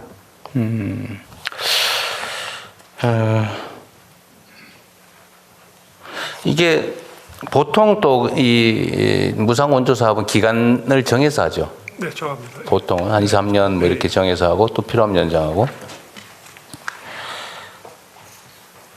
지금 이것도 좀 쉽게 분류하기는 어렵긴 한데 원조 사업의 내용 그러니까 내용 예를 들면 뭐 여러 가지가 있겠죠. 의료 지원도 있을 거고 무슨 뭐 우물 파주기 같은 거 있을 수 있고 예를 들면 식량 지원도 있을 거고 뭐 이게 이제 시대 변화에 따라서 내용이 원래 바뀌잖아요. 수요도 바뀌고 예, 그렇습니다. 또 사실은 원조라고 하는 게 수원국 원조 받는 나라 원조 받는 나라의 필요도 있지만 원조하는 우리 입장도 반영이 돼야 되잖아요. 그러니까 저희들이 그 무상원조를 제공할 때는 1차적으로 개도국의 수요를 1차적으로 고려하고 그다음에 우리가 강점을 가지고 있는 분야랑 매치가 되면 저희가 적극적으로 지원을 하고 있습니다. 주로는 이제 먹고 사는 1차 산업이나 아니면 그 최소 생존에 필요한 의료 지원이나 이런 데 집중하고 있나요? 아니면 무슨 기술 협력이나 아니면 문화 협력이나 이런 것들을 초기에는 이제 인도적 지원 차원에서 그 초기 인도적 필요를 지원했지만 지금은 저희가 다양하게 지금 하고 있습니다. 그래서 대통령님께서 강조하는 그 AI 디지털 전환이라든가 기후 대응, 그 이산화 온실가스 감축 이런 분야들까지 저희가 적극적으로 하고 있습니다. 방향을 문화 분야도 저희가 하고 있습니다. 근데 이제 중심이 조금씩 바뀌어가겠죠. 어쨌든 아까 그 외교부 장관이 말씀하신 것처럼 이제는 좀 전 부처의 그 대외 원조 사업은 다 분석을 좀 해가지고 그건 총리실에서 하기로 했으니까요. 예, 그거 하고 있고요. 그게 지금 전 세계적으로도 오퍼타입이라는 분위기로 해서 지금 바뀌고 있습니다. 지금 말씀하신 우리 국가의 전략적 수요를 반영하는 형식으로 지금 말씀하신 가령 AI, 문화 이런 것들도 다 ODA에 들어갈 수 있다는 것으로 세계적인 흐름이 바뀌고 있고 저희도 그 방향으로 지금 바꾸려고 하고 있습니다. 네. 그리고 새마을 그러니까 농업 개발 관련해서 지금 원조 사업도 꽤 있죠. 네. 새마을재단, 새마을중앙회하고 MOU를 맺어서 공동으로 혁신적 농촌개발체라는 프로그램을 해서 지금 진행을 중에 있습니다. 새마을중앙회하고 근데 새마을중앙회가 보니까 SNU인가 뭐 이런 명칭으로 저개발 국가의 농업 지원 사업을 꽤 하는 것 그게 같은데 그동안에 분산됐기 때문에 저희가 코이카하고 통합을 해서 원보이스로 나갈 수 있게끔 그렇게 좀 하고 있습니다. 정리 다 했어요 하는 중이에요. 예. 정리가 다 했어요 하는 중이에요. 지금 하고 있습니다. 하고 있는 중. 예. 이 농업 진출 새마을과 함께하는 농업 진출 분야는 상당히 중요한 것 같고 효과적인 것 같긴 해요. 예. 한국국제교류재단은 누가 나오셨죠? 국제교류재단? 예, 한국국제교류재단 이사장 송기도입니다. 아, 네네. 여기서 많이 보던 분인데. 네. 여기에 기금으로 운영한다고 그랬죠? 예, 기금의 재원이 뭐예요? 어디서 오는 건가요? 이 기금은? 국제교류기금은요. 네. 그 우리나라 국민들이 여권을 내면 네. 지금은 12,000원씩 여권 발급 수수료? 예, 국제교류액 수수료에서 12,000원을 그러니까 10년짜리 여권을 발급받으면 현재 5만 원을 내고 있는데요. 네. 거기서 12,000원을 저희 기금으로 주고 있습니다. 아, 5만 원 받아가지고 기금으로 15,000원 주는데. 예, 근데 원래 그게 15,000원이었는데 이게 1991년부터 이게 기금이 모아져서 15,000원이었는데 2024년 총선을 앞두고 윤석열 정부에서 이게 부담금 정비 및 관리 체계 강화 방안이다 그래서 총선 직전에 민생에 직접 부담을 12,000원으로 내려버리는 바람에 12,000원으로 내렸습니다. 기금이 확 줄어들었다. 예. 그래서 이게 10년에 3,000원이니까 1년에 300원 줄인 겁니다. 그래서 사실 잠깐만. 네, 부담이 안 되는데 이걸 부담을 줄여서 저희로서는 이 국제교류재단의 기금 재원의 96%가 여기서 옵니다. 근데 아까 크게 이게 큽니다. 잠깐만요. 5만 원을 내면은 15,000원을 그 중에 기금으로 받았다. 예. 그러면은 이걸 12,000원으로 내리면 지금은 그러면 여권 발급 비용을 47,000원 받고 있다 그 말입니까? 예, 그걸 그렇게 받았는데요. 아니 맞냐고요? 예, 47,000원 받고 47,000원씩 받는 걸로 알고 있습니다. 그걸 다시 5만 원으로 올리고 13,000원을 더 늘렸다. 예, 그렇게 해주시면 최근에 이게 아까 대통령님께서 핵심이 문화라고 아까 말씀을 하셨잖아요. 공공 외교의 가장 중요한 게 상대국 국민을 대상으로 하고 있는 문화 외교입니다. 그래서 지금 이 물실혹이라고 특히 뭐 K-팝이나 K-컬처가 나오는데 네, 이때 좀 많이 해야 될 것 같은데. 그런데 여기 업무 내용이 도대체 뭘 하는 건지 이런 느낌이 조금 드는데? 그 업무 내용을 보면요. 네. 저는 기본적으로 그 공공외교인데요. 네. 공공외교가 중요하고 필요한데 거기서 어떤 기여를 하는 거예요? 그 다양한 것들이 있습니다. 근데 이제 가장 중요한 거는 이 한국 관심을 확산시키는 일입니다. 이게 한국에 대한 이해를 확산시키는 그러기 위해서 일인데, 구체적으로 뭘 하냐고요?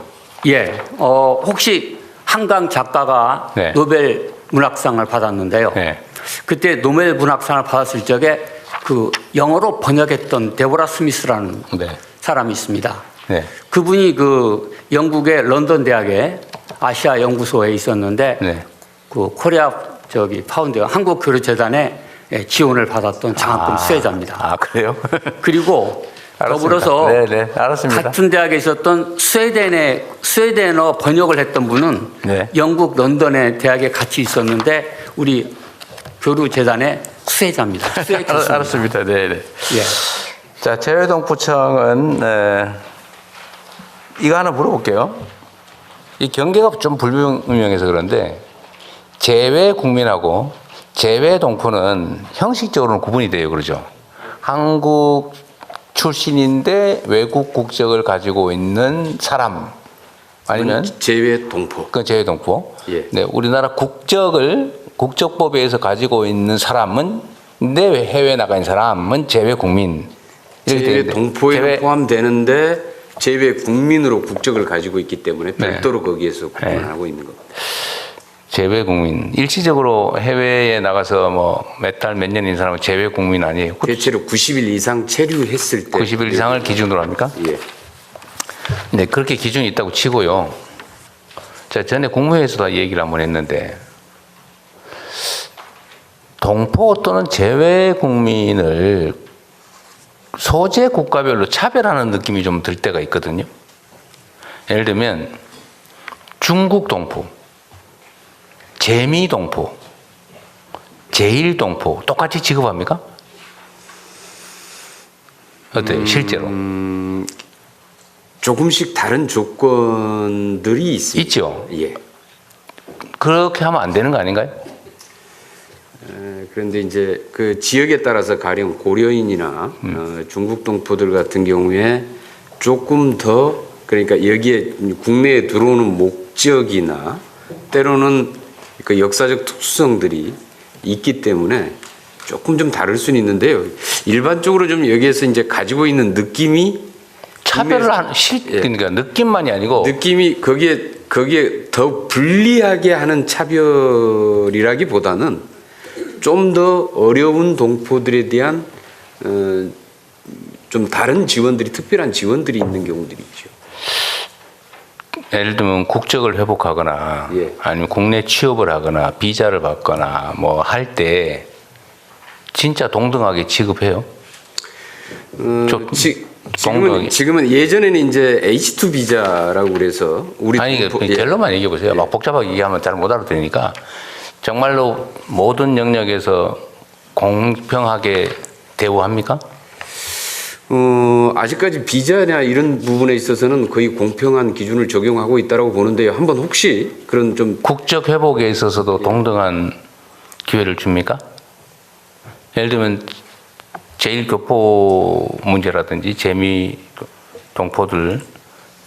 근데 지금 예를 들면 저기 중국 쪽에 있는 조선족. 조선 쪽의 경계가 또 뭔지는 저도 잘 모르겠어요. 대체 이게 언제 간 사람은 조선족이고 언제 간 사람은 중국 동포예요? 그 경계는 뭡니까? 일단 그 조선 그게 그 언제 갔느냐의 시기에 따라서 다른 거예요. 그러니까 그 시기가 뭐니? 그 경계도 불분명하더라고요. 대체로 이제 뭐 제중동포 또는 조선족을 같은 뜻으로 사용을 하기도 하는데요. 근데 예를 들면 일제시대 때 간 사람이 많잖아요. 물론 일제시대 이전에 간 사람도 많죠. 예. 일제시대 때 간 사람. 그런데 그 중에서 조선 호적을, 그러니까 한국 호적을 가지고 있는 사람들이 있죠. 그렇습니다. 아니면 아버지, 예. 할아버지가 조선 호적을 가지고 있는 사람. 한국 국적을 과거에 가지고 있거나 사람의 자녀들. 예. 그 사람들은 한국 사람이에요? 재외 동포예요? 재외 국민이에요? 그런데 그런 경우에는 대체로 이 조선족 같은 경우에는 중국 국적으로 다 지금 국적을 가지고 있는 상태들이 국적을 많습니다. 가지고 있지만 그런데 거기에는 재외 그냥 동포로 치고요. 근데 재외 미국 같은 국민은 경우 아닙니다. 미국에 있는 사람들은 좀 다르게 우리가 취급하고 있지 않냐 그 말이에요. 그건 우리는 보통 그런 경우는 미국 같은 경우 이중 국적이라고 표현하지 않아요? 아버지가 한국 사람이면 자식도 한국 사람인 게 우리 법이잖아요. 예, 그렇습니다. 그럼 할아버지가 한국 사람이면 손자도 한국 사람 맞죠? 그런데 한국 국적을 등록은 안 했더라도 한국 사람인 건 맞잖아요. 그런 경우에는 국적을 회복할 수 있죠. 그럴 때 재미 동포와 재중 동포를 동등하게 취급하고 있느냐라고 하는 게 제 질문이에요. 그 구체적인 조건까지는 좀 더 확인해봐야. 네, 좀 알아보세요. 내가 보기에는 차별이 있어요. 법무부에서 말씀하십시오. 법무부. 예, 아무나 말씀하세요. 예, 재외동포청 정책국장 이기성 말씀드리겠습니다. 네. 지금 대통령님께서 질문하신 내용과 관련해서는 조선족, 고려인에 대해서는 약간 재미동포, 제1동포와 다른 우리가 비자 정책이라든지 국적 정책을 좀 취하고 있습니다. H2 비자라는 별도의 비자 제도는 고려인, 조선족에만 해당되는 비자입니다. 그렇지만 재미동포라든지 제1동포가 우리 비자, 체류 자격을 얻을 때는 F4 비자, 훨씬 더 영주하는데, 체류하는데 편리한 제도를 운영하고 있는데 대통령님이 지침을 주셔서 내년도 상반기 중에 1월 중에 아마 두 비자 제도는 통합이 돼서 체류 자격에 있어서의 차별 문제는 해소될 것으로 보입니다. 그런데 국적 회복 절차도 약간 차등이 있긴 한데 그 말씀 주셨던 복수국적 재미동포들 65세 이상 대부분의 대외 동포들은 복수국적 제도가 인정되는 국가이기 때문에 우리 국적을 65세 이상이 되면 회복할 수 있습니다. 우리 국적을. 그렇지만 조선족 그러니까 중국 동포죠. 중국 국적인데 중국은 우리와 같이 단일 국적주의이기 때문에 국적을 우리 회복하지는 않습니다. 그러니까 중국 국적을 포기해야만 우리 국적을 얻는 제도로 되어 있습니다. 예, 이상입니다. 그건 이제 중국의 법제 때문에 그렇다는 거고, 근데 문제는 이제 우리 국내적으로 내부에서는 최소한 각 재외 동포들의 소재 국가에 따라 차별하지 않는 게 바람직하겠다. 이제 내년부터는 이제 가능한 부분부터 한다 그 말이죠. 네. 그럼 뭐 됐고요. 네, 혹시라도 이렇게 비자뿐만이 아니고 체류 자격이나 국적 회복이나 뿐만이 아니라 다른 영역에서도 혹시 차별이 있지 않나 잘 챙겨봐 주시면 좋겠어요. 네, 차별 없는 포용적 동포 정책으로. 네. 말씀은 잘하시는데. 실제로도 그렇게 가도록 노력하겠습니다. 그러세요. 예. 좀 적극적으로 좀 찾아보세요. 억울하지 않게. 얼마나 서럽겠어요. 그죠? 내가 가난한 나라, 힘없는 나라에서 하니까 나까지 무시당한다. 그런 생각이 들 수도 있잖아요. 재외동포 DB를 구축하시는 건 아주 훌륭한 생각이신 것 같습니다. 재외국민들의 참정권 보장 확대에 관해서 이 47페이지에 보면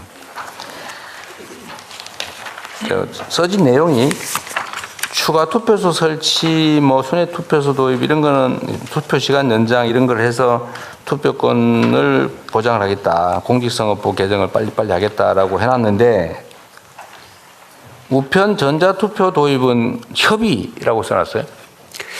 왜 두 가지를 구분했죠? 이게 지금 우편 전자투표 저기 미국이나 이런 데서는 대통령 선거에도 다 하는 거 아닙니까? 지금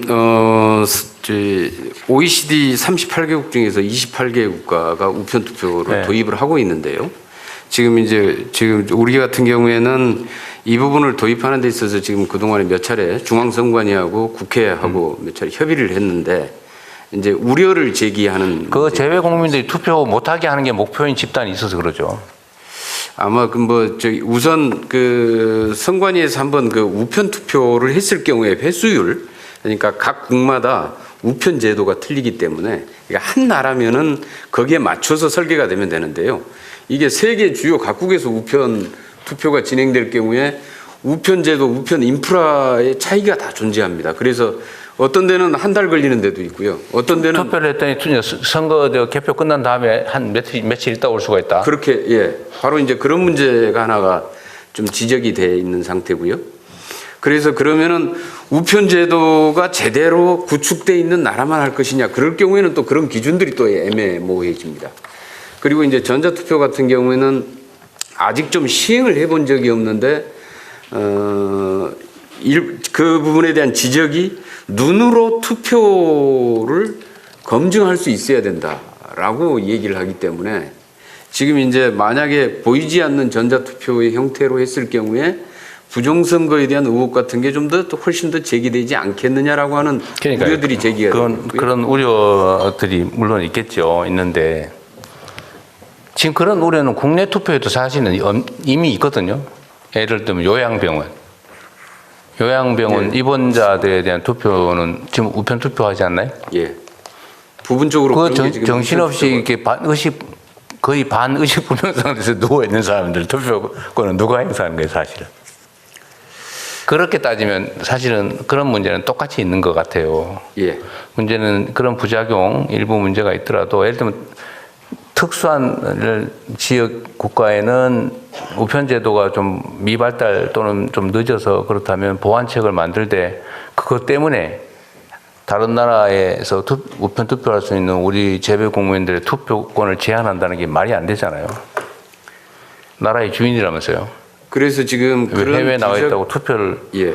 사실상 못하게 하면 되겠습니까? 그런 부작용들이 설령 가능성이 있더라도 이 부분을 전체적으로 큰 참정권이라는 틀 속에서 어떻게 이 부분을 인정하고 제도로서 도입할 것인지에 대한 좀 국민적인 합의가 필요할 것 같습니다. 협의할 게 아니라 추진을 하세요. 당연한 걸 갖다가 전에 우편 전자투표 등 가능한 참정권 확대 방안을 지금 국회 법안도 발의가 되어 있는 상태고요. 국회에서 지금 심의도 이루어지고 있습니다. 논의를 이렇게 재외동포청이 너무 소극적으로 응하고 있는 느낌이 아니요, 동포청은 굉장히 적극적으로 하고 있습니다. 근데 분류는 아닌데요. 위에는 입법 추진 써놓고 밑에는 협의 이래 써놨어 내가 하는 거예요. 왜 분류하지 마세요? 동포청은 이거는. 일단 동포의 요구들이 동포사의 요구가 워낙 강력하기 때문에 네. 동포청은 굉장히 강력하게 추진을 하는데 강력하게 하세요. 그러면. 동포청이 힘이 별로 좀 없어서 자, 동포 전담 영사를 도입하자는 얘기도 있는데 영사는 원래 동포 전담 아니에요? 원래 영사가 동포 업무하는 걸 영사라는데 동포 업무 원래 전담하는 이제 그 동포 업무까지를 해야 되는데 아까 말씀드린 우선 재외 국민의 사건 사고 내지는 여권 비자 관련된 업무 이제 이런 것에 먼저 우선적으로 일을 처리하게 돼 있습니다. 그러다 보니까 이제 동포 밀집 지역 같은 경우에는 인력을 늘리란 말을 이렇게 어렵게 쓰는 업무가 거죠. 과중돼 가지고 실제로 여타의 다른 외국 국적 동포를 챙기거나 할 시간이 굉장히 어쨌든 인력을 늘리자 그 말을 이렇게 써놓은 거군요. 그러면 하여튼 이건 외교부에서 판단해야 될 일인데 어쨌든 인력을 늘리는 건 그렇게 쉽지는 않은데 전체적으로는 어쨌든 부족한 건 맞는 것 같아요. 네, 그렇습니다. 그런데 이제 쉽게 얘기하면 재외동포청이 주재관을 좀 보냈으면 하는 것입니다. 저희들은 이미 외교부 소속 영사들이 아니, 원래 그 업무를 하고 있는데 무슨 그렇습니다. 그래서 그걸 현명하게 네, 외교부로 받아서 보내는 방안을 검토하겠습니다. 네. 재외동포청이 꾀를 내신 것 같은데 잘 안 넘어가는 것 같네요. 재외동포청 소속의 영사를 보내자는 취지로 보인다. 네, 그렇습니다. 그런데 그 외교부 산하청이기 때문에 네, 다른 네. 주재관이 아니고 외교부로 받아가지고 저희가 네. 보내겠다. 그렇게 그런 방향으로 네. 하겠습니다. 어쨌든 재외동포청은 새로 생긴 기관이기도 한데 재외국민 숫자가 240만 명이라면서요. 네, 247만. 그러니까요. 그게 그 엄청난 수의 대한민국 국내로 따지면은 한 개 큰 도 규모의 국민들이 해외에 있는데 이분들한테 투표하면 20만 명밖에 투표 안 하고 그러죠. 10분의 1도 안 하죠. 예. 그 말이 안 되지 않습니까? 그것도 실제로 그 사람들이 게을러서 안 하는 게 아니고 비행기 타고 무슨 6시간 가서 투표를 했니 무슨 차 타고 1박 2일로 가서 투표를 했니 그러고 있잖아요. 실제로 그런 경우 그러지 않게 해야죠. 어쨌든 그건 국가의 책임이라고 생각이 됩니다. 그리고 재외동포협력센터는 재외동포청하고 업무 중복이 되지는 않나요? 누구 나오셨어요? 네, 재외동포협력센터 센터장 김영근입니다. 네, 어떠세요? 저희는 그 차세대 재외동포 정체성 함양이 애초에 재외동포 기본법 시작될 때부터 저희들이 맡은 업무입니다. 그게 그래서 재외동포청이 해야 될 일 아니냐 그 말이지. 왜냐하면 재외동포청이 생기기 전에 이게 이 기구가 있었으니까 당연히 그 업무를 할 텐데 지금 재외동포청의 본질적 업무가 아닌가 하는 생각이 들어서 그래요. 네, 더 직설적으로 얘기하면 너무 경계심을 갖는데 이 조직을 재외동포청으로 흡수해야 되는 거 아니냐 이 생각이 드는 겁니다. 동포청을 설립하던 당시에 네. 일부가 동포청으로 흡수가 돼서 동포청을 설립을 했고요. 근데 이건 왜 빼놨을까요? 거기에 이제 동포청의 기본적으로 정원의 한계나 이런 게 다 한계가 있었기 때문에 설계할 때부터 그래서 이제 한계가 있었기 때문에 전체가 다 동포청으로 흡수되지는 못했고 이게 이제 남게 된 경우인데요. 근데 이 조직을 별도로 운영하려고 그러면 이 사람들을 공무원으로 전환시켜가지고 재외동포청 내부 조직으로 만드는 거하고 비용을 따졌을 때 어떤 게 더 듭니까? 내가 보기에는 독립기관으로 유지하는 게 비용이 더 들 것 같은데? 그 비용은 비교해 보지 않았습니다만은 그렇게 할 수 있다면 그것도 방법일 텐데 그런 절차가 이게 이제 눈 가리고 앙호한 거죠. 이제 공무원 숫자 늘었다고 비난할까봐 네. 외부 조직으로 만들어가지고 있는 거잖아요. 국가 예산은 똑같이 드는데. 이거 한번 점검을 한번 해보십시오. 이런 게 포퓰리즘이거든요. 아니면 어떻게 보면 대국민 기만이죠. 네. 청 설립 당시에 그 전에 있었던 그 재외동포 재외동포 재단에서 일부가 이제 때 떨어져 나가서 이렇게 된 거예요? 요걸 한번 인원수 제한 때문에 아마 그랬을 수 있죠. 제해동포청 기획조정관 오진희 설명드리겠습니다. 네. 제해동포청 출범할 당시에 저희가 경력 채용으로 60명을 이제 채용을 했었는데 당시에 경력 채용 목적은 제해동포 재단에 있던 직원을 모두 흡수하기 위함이었습니다. 네. 그러나 현실적으로 경력 채용 당시에 제해동포 재단 직원이 모두 경력 채용에 합격한 상황은 아니었고 그런 상황을 감안을 해서 저희가 제해동포 협력센터를 만들어서 일단은 그 고용 승계 형식으로 자녀 인력으로 구성된 센터다 그 말이네요. 네, 그렇습니다. 그러니까 결국은 이제 제해동포청 인력 규모가 일정 수로 제한이 됐으니까 다 흡수하지 못하고 일부 남겨놓은 조직으로 이렇게 운영하고 있는 거라는 거네 보니까. 재외동포재단 제가 좀 말씀드리겠습니다. 재외동포재단이 이 해산되면서요. 네. 재외동포청하고 재외동포협력센터로 나뉘었습니다. 근데 지금 우리 국장님이 말씀하시는 것처럼 저희들이 재외동포재단의 총 인원이 71명이었습니다. 네. 그래서 저희는 그 재외동포청에서 재해동포 재단의 인력을 좀 더 흡수해 갔으면 했는데 그 당시에 19명만 갔습니다. 지금 277억이 예산인데 인건비, 경상 운영비, 그다음 사업비가 227억 돼 있는데 인건비, 경상 운영비의 재원은 어디서 나옵니까? 정부 출연금입니다. 출연금이죠. 그러니까 이게 지금 손바닥으로 하늘 가린 거예요. 눈 가리고 앙호한 거죠. 어쨌든 그건 한번 다시 검토해 보십시오. 제가 보면 비용이 더 들어요. 이거 따로 놔두는지. 네, 검토해 보겠습니다. 네,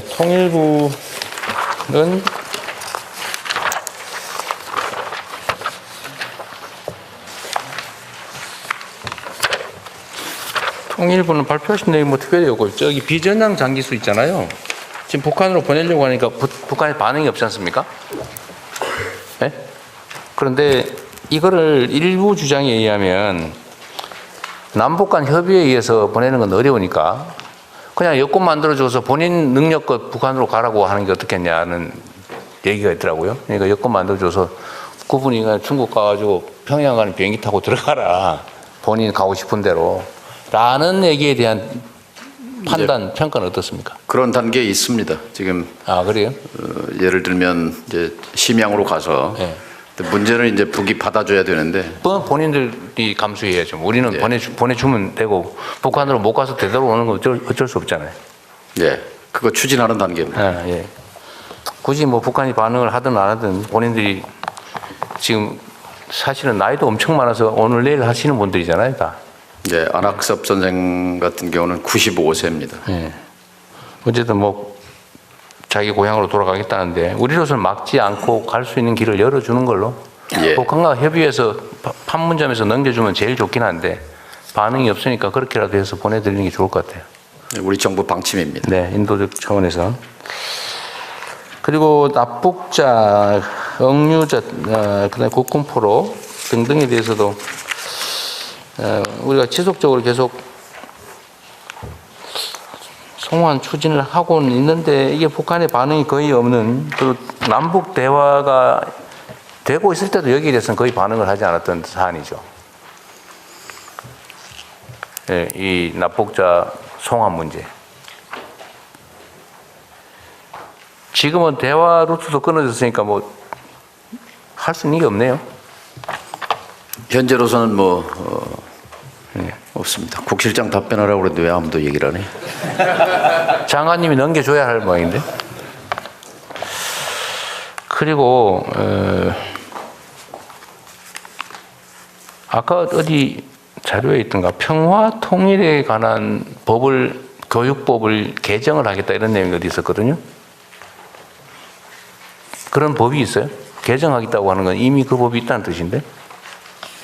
사회적 대화를 그 지원 근거법을 만들자는 얘기입니다. 개정이라고 써져 있었던 것 같은데.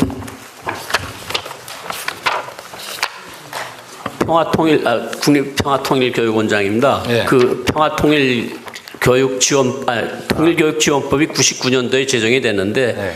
여기에 이제 교원들 이수를 하기 위해서 그 지원법을 개정하려는 안이 여야 각각 한 건씩 평화 무슨 지원법이에요? 무슨 교육지원법? 평화 통일교육지원법입니다. 통일교육지원법. 예예. 그 법의 핵심 내용은 뭐예요? 그러니까 전 국민에게 교육을 지원한다 그 뜻일 텐데 예. 누가 누구를 교육하는 걸 지원한다는 거예요? 통일부가 전 국민을 상대로 통일교육을 하도록 지원하는 법이 99년도에 만들어졌습니다. 그랬어요? 예. 근데 실제로 해요? 실제로 하고 있습니다. 지난해 저희들이 89만 명을 교육을 했습니다. 그래요? 근데 왜 이렇게 통일에 대한 관념이나 이런 게 이렇게 왜 그게 뭐 남북 긴장 관계도 있고 그 동안에 또 안보 중심의 교육 또 일방적 주입 방식 교육들 이런 것들이 좀 영향을 미칠 것 같습니다. 평화와 통일에 관한 인식 개선 교육은 필요한 일인 것 같고 좀 확대를 대폭 하는 게 좋겠습니다. 예, 알겠습니다. 네. 북한 자료를 개방하고 아무나 접근할 수 있게 해주자. 지금도 이거 보면은 국가보안법 위반으로 처벌합니까? 예, 통일부 평화기록실장입니다. 네. 현재 대부분 판례로 단순 열람은 처벌 대상이 되지는 않습니다. 아, 그래요? 옛날에는 뭐 이런 거 가지고 있기만 해도 처벌했잖아요. 소지죄. 예, 그렇습니다. 이거를 이제 공개를 하자 그러면은 저 대한민국을 뭐 빨갱이 세상 만들자는 거냐 그러고 엄청난 정치적 공격이 생길 것 같은데 어떠세요? 이 사실 통일부 평화기록실장입니다. 노동신문을 예로 들어서 말씀드리겠습니다. 현행법 체계상에서는 일반 국민이나 연구자들이 노동신문을 실시간으로 접근할 수 있는 방법 자체가 없습니다. 그럼에도 불구하고 오늘 이 순간에도 매일 아침에 많은 언론인들이 노동신문을 인용해서 기사를 쓰고 있고 많은 연구자들이 노동신문을 인용해서 연구를 하고 있습니다. 그러게요. 제도와 현실 간에 큰 괴리가 있기 때문에 이 부분들을 지금 합리적으로 개선하기 위해서 노력하고 있습니다. 국민들한테 이거 못 보게 하는 이유는 뭐예요? 거기 꿰면 넘어갈까 봐?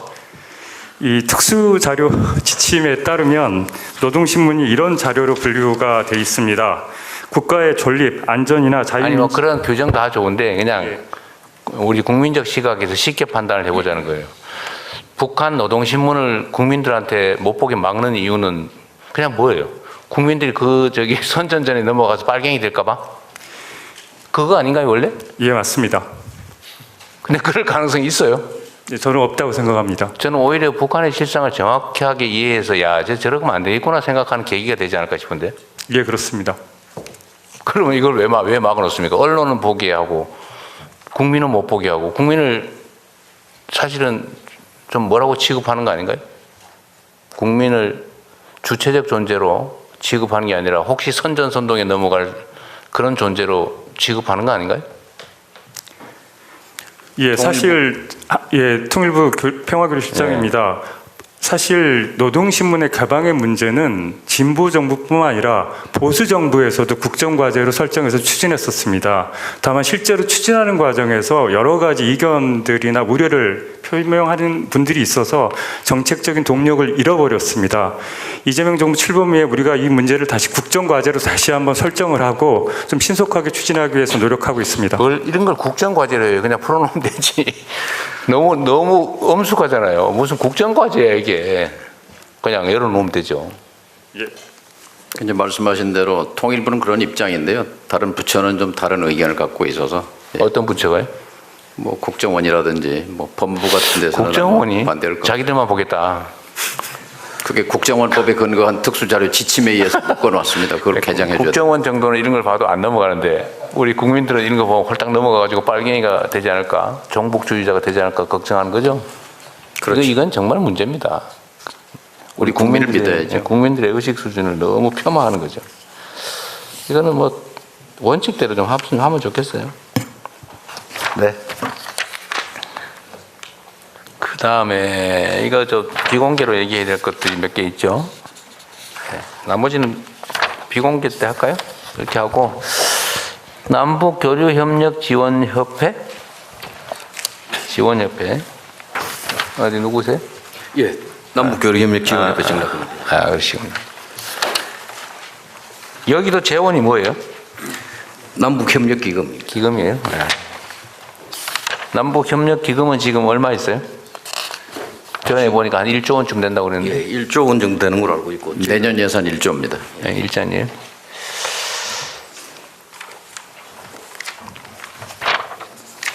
북한 이탈 주민 지원재단.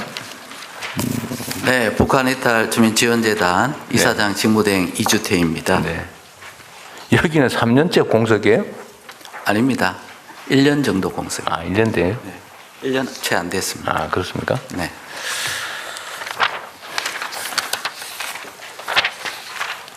여기 뭐 기관명이 명확한 대로 이탈 주민 지원 업무를 하는 모양이죠? 네, 그렇습니다.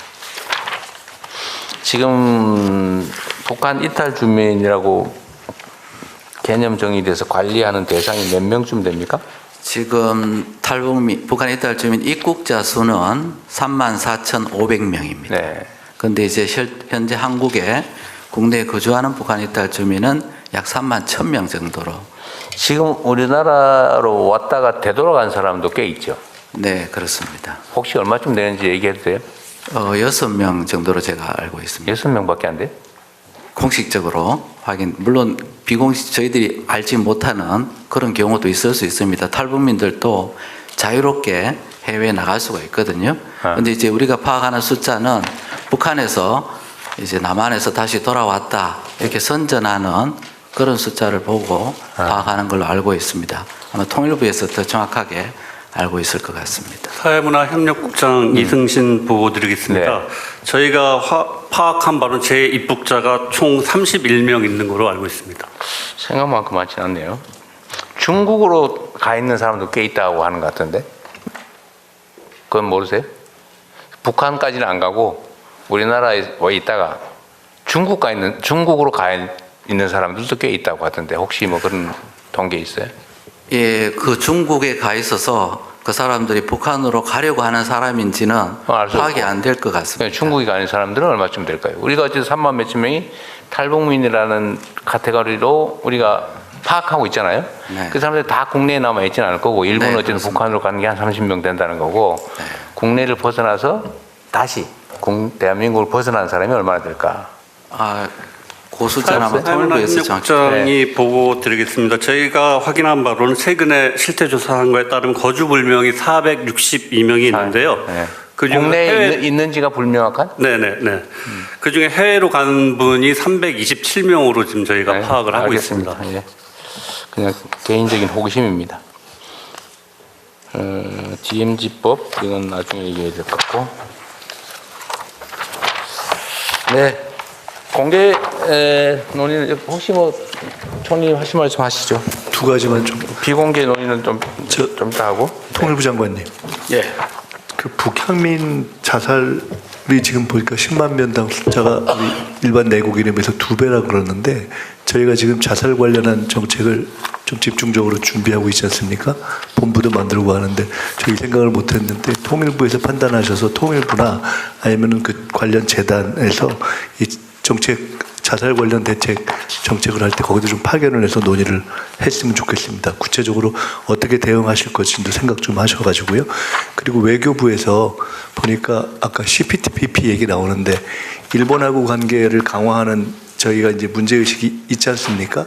그래서 경제문화 교류를 확대하는 이런 차원의 논의가 되고 있는데 실제로는 CPTPP가 여러 가지 이유상 잘 진전이 바로 안 될 걸로 예상되는 게 또 현실적인 측면이 있잖아요. 국내적인 제약 요인을 말씀하시는 그렇죠. 네. 국내적인 그래서 CPTPP가 한일 관계의 강화의 요구가 현실적으로 필요도 하고 또 특히나 젊은 세대에 있어서는 과거보다 좀 걸림돌도 낮아지고 심리적으로 그 강화되고는 있지만 CPTPP가 당장 진행될 것이라고 보기 좀 어려운 면이 있는데 제가 말씀드리려고 하는 것은 한일 관계의 경제문화 교류를 높이는 것이 종래의 FTA나 CPTPP 말고 다른 그 어떤 좀 생각을 좀 해야 되는 거 아니냐 프로젝트를 고민 좀 해가지고 그거는 따로 논의를 좀 해봤으면 네, 좋겠습니다. 그건 그렇게 하겠습니다. CPTPP는 사실은 일본과의 문제라기보다는 지금 WTO 체제가 완전히 이거 알고 있죠. 네. 알고 있지만 실제로는 그것까지 생각해서 일본과의 관계 속에서 주로 걸려 있지 않습니까? 네. 농수산물 때문에. 그래서 말씀드리는 겁니다. 네, 네. 총리께서 말씀하신 북향민 자살자 숫자는 우리 국민은 10만 명당 26명인데 탈북민, 북향민은 54명입니다. 2배더라고요. 그러니까 살기 위해서 죽을 각오를 하고 넘어왔는데 여기서 생을 마감하는 것은 너무나 비극적입니다. 근데 핵심을 따지고 보면 물론 이제 통일부가 만들고 있는 대책은 심리 상담 강화 그리고 핵심은 결국 일자리입니다. 그래서 제가 사실 문제 제기한 겁니다. 보니까 그래서 심리 상담만으로 해결할 문제가 아니라 우리 정부가 가지고 있는 다양한 대책 중에 그 부분이 딱 대상이 보이는 것이어서 조금 좁혀서 접근을 하면은 좀 해결에 도움이 되지 않을까 싶어서 그거를 대통령님께서 그 하나재단 그 공석 지적하셨는데 새로 3만 1,000명 여기 살고 있는 북향민 중에서 가장 본인들의 문제니까 그 애로사항을 잘 알겠죠. 그래서 북향민 중에서 하나재단 이사장을 지금 물색해서 인사 진행 중에 있습니다. 북향민 중에서 맡겨보시겠다는 취지세요? 예. 좋은 생각 같습니다. 네, 자 이제는 비공개로 좀